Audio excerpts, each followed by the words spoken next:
India is a land of vibrant colors, rich traditions, and captivating stories. Among its many treasures lies the vibrant state of West Bengal.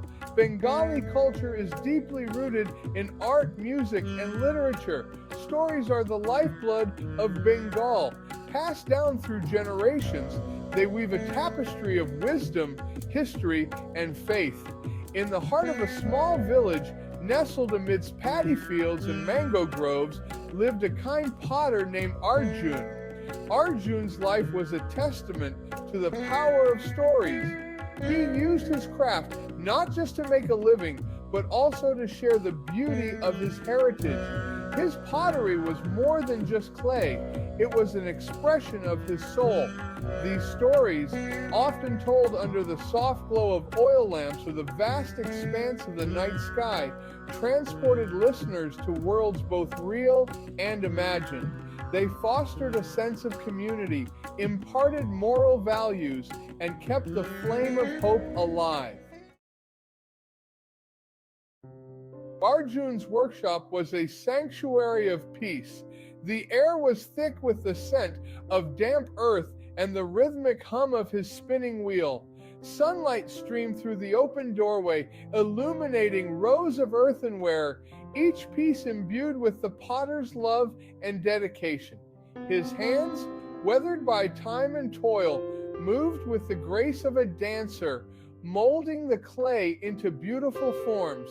Each pot, each cup, each plate bore the mark of his artistry, but more than their physical beauty, it was the stories woven into them that made Arjun's creations truly special.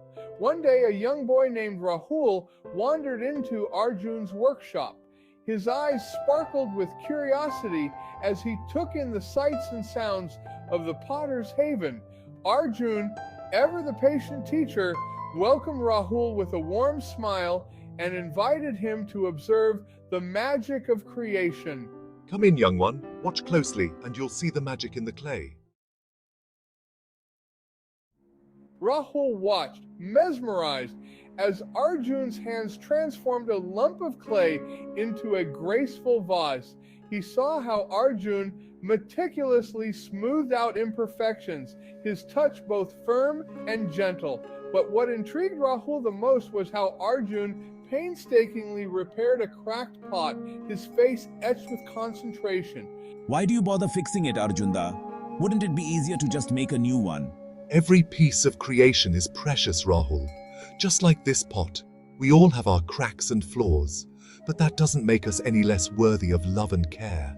He pointed to the repaired crack, now barely visible, but adorned with a delicate gold inlay. You see, Rahul, sometimes our brokenness can make us even more beautiful. It's in the mending, in the healing, that we discover our true strength. Rahul listened, his young mind absorbing the wisdom in Arjun's words. One day, a young missionary named John arrived in the village. Eager to share the gospel, John knew he had to connect with the villagers on their own terms. He observed their customs, celebrations, and stories.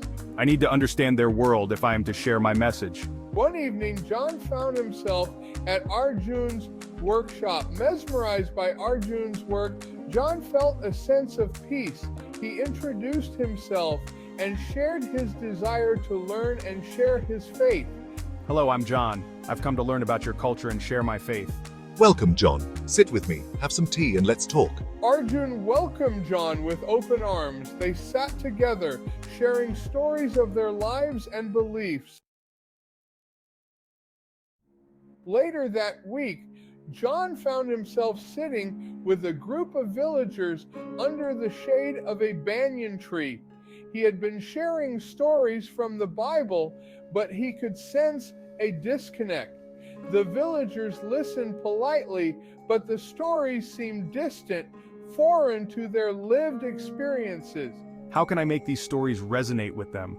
They seem so far removed from their lives. Suddenly, John remembered Arjun and the cracked pot. he began to recount the story, his voice filled with newfound animation. He described Arjun's patience, his care, and his ability to transform brokenness into beauty.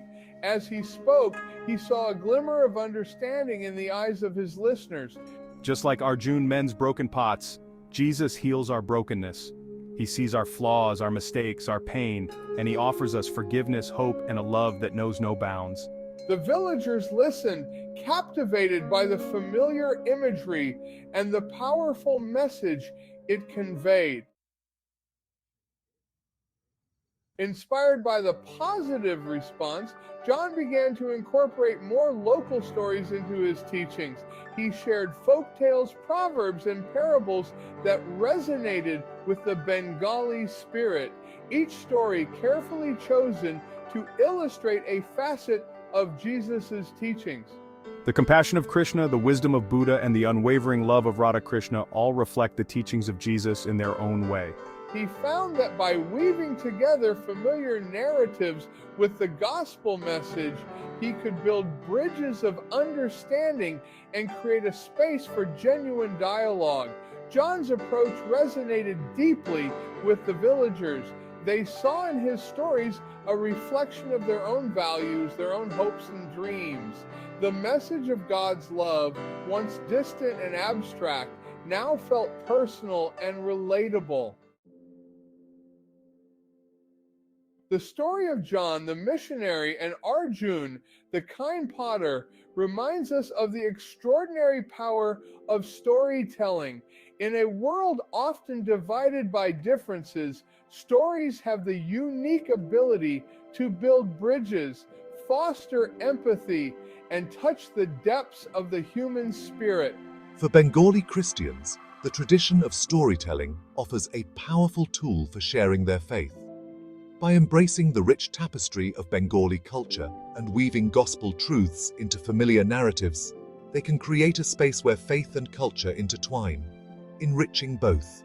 As we navigate the complexities of our world, let us remember the enduring power of stories. Let us, like John, be inspired by the example of those who use their gifts and talents to share the message of hope, healing, and redemption.